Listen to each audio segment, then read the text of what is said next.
పిత పుత్ర పవిత్రాత్మ నామమున ఆమెన్. ప్రభువైన యేసుక్రీస్తు పేరిట మీ అందరికీ శుభములు.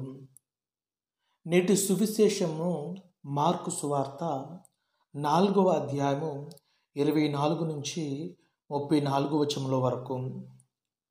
ఈ సువిశేషంలో మనము ముఖ్యంగా 2 అంశాలను గమనించవచ్చు. ఒకటి, విత్తువాడు ఒకడు అంటే రైతు. రెండవది విత్తనాలు.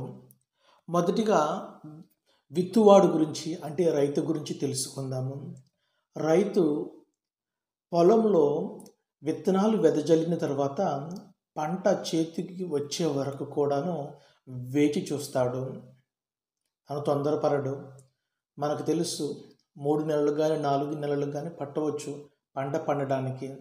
కానీ రైతు ఆ పంట చేతికి వచ్చే వరకు కూడాను వేచి ఉండి పంట చేతికి వచ్చిన తర్వాత దాన్ని సంతోషముతో ఆనందముతో కోస్తాడు. అదే విధముగా మన ప్రార్థన జీవితంలో కూడాను ప్రియమైనటువంటి సహోదరి సహోదరులారా, వేచి ఉండే తత్వం కావాలి. మనం ప్రతిరోజు కూడాను ప్రార్థన చేస్తాము. దేవా, నా అవసరములు తీర్చు, దేవా నాకు మంచి ఆరోగ్యము దయచేయి, దేవా నా బిడ్డలకు మంచి జ్ఞానము దయచేయి, దేవా నాకు అది కావాలి ఇది కావాలని చెప్పి మనం ప్రార్థన చేస్తాము. మన అవసరముల కోసం మనం ప్రార్థన చేస్తాము. మనం ప్రార్థన చేసినప్పుడు వేచి ఉండాలి. దేవునికి తెలుసు ఎప్పుడు ఏది ఎలాగా ఏ టైంలో నీకు ఇవ్వాలని.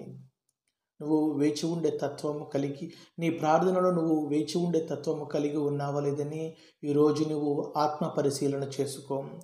ఇక రెండవది విత్తనాలు. విత్తనాలకి స్వయంగా వాటికి ఒక స్వభావం ఉంది. అదేమిటంటే విత్తనాలు నేల మీద పడినప్పుడు అవి మొలకెత్తుతాయి.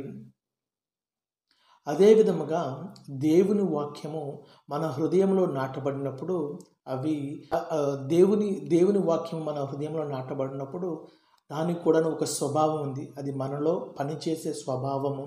ఎప్పుడైతే విత్తనాలు భూమి మీద పడినప్పుడు అవి నశించి అవి మొలకెత్తి ఫలాలను ఇస్తాయి.